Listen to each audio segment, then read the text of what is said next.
Assalamualaikum warahmatullahi wabarakatuh.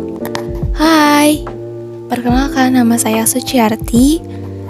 Pada kesempatan kali ini saya akan sedikit menjelaskan yaitu tentang sistem dan dinamika pelaksanaan demokrasi Pancasila.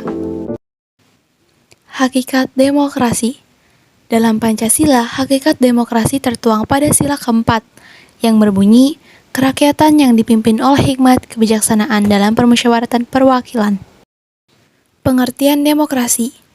Demokrasi berasal dari bahasa Yunani yaitu demos, yang berarti rakyat, dan kratos yang berarti pemerintahan.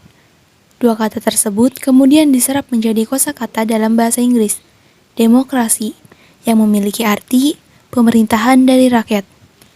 Hal tersebut dapat diartikan dalam sebuah negara demokrasi, yaitu kekuasaan tertinggi berada di tangan rakyat, dan dijalankan langsung oleh rakyat atau wakil-wakil yang mereka pilih di bawah sistem pemilihan bebas. Sedangkan menurut Abraham Lincoln, demokrasi adalah suatu sistem pemerintahan dari rakyat, oleh rakyat, dan untuk rakyat. Artinya, rakyat dengan serta-merta mempunyai kebebasan untuk melakukan semua aktivitas kehidupan, termasuk aktivitas politik, tanpa adanya tekanan dari pihak manapun. Karena pada hakikatnya yang berkuasa adalah rakyat untuk kepentingan bersama. Klasifikasi demokrasi dibedakan menjadi 3, yaitu yang pertama, berdasarkan titik berat perhatiannya, yang kedua, berdasarkan ideologi, dan yang ketiga, berdasarkan proses penyaluran kehendak rakyat. Baiklah, mari kita bahas satu persatu. Klasifikasi demokrasi berdasarkan titik berat perhatiannya. Yang pertama, demokrasi formal, yaitu suatu demokrasi yang menjunjung tinggi persamaan dalam bidang politik, tanpa disertai upaya untuk mengurangi atau menghilangkan kesenjangan dalam bidang ekonomi. Biasanya, demokrasi ini dianut oleh negara liberal. Yang kedua, demokrasi material.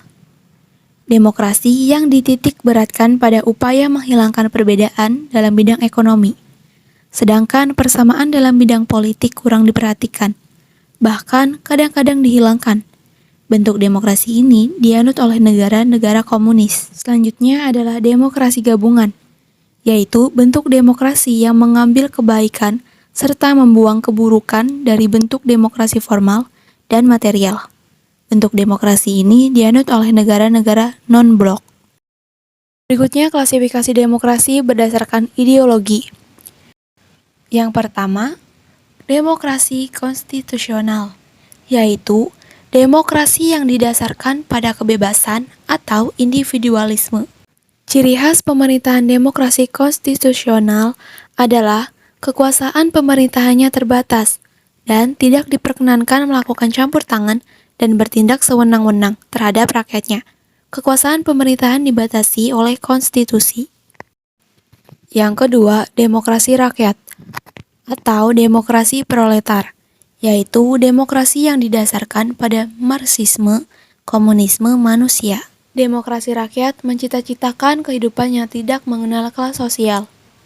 Manusia dibebaskan dari keterikatannya kepada pemilikan pribadi, tanpa ada penindasan atau paksaan.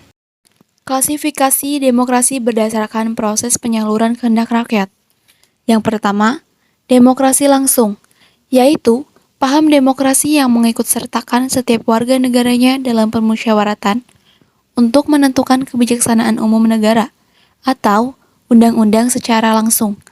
Yang kedua, demokrasi tidak langsung, yaitu paham demokrasi yang dilaksanakan melalui sistem perwakilan. Biasanya dilaksanakan melalui pemilihan umum.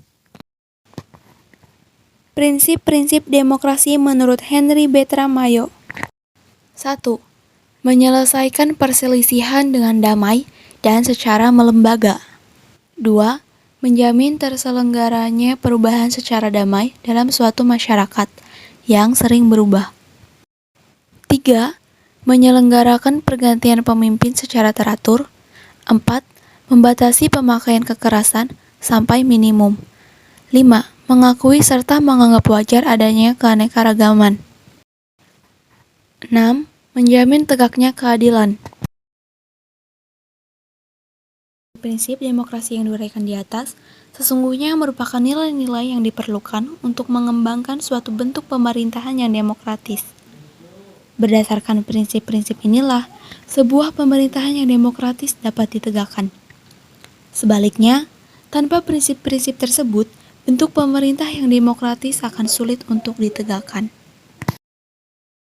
Mungkin hanya itu saja yang dapat saya sampaikan, kurang lebihnya mohon maaf. Wassalamualaikum warahmatullahi wabarakatuh.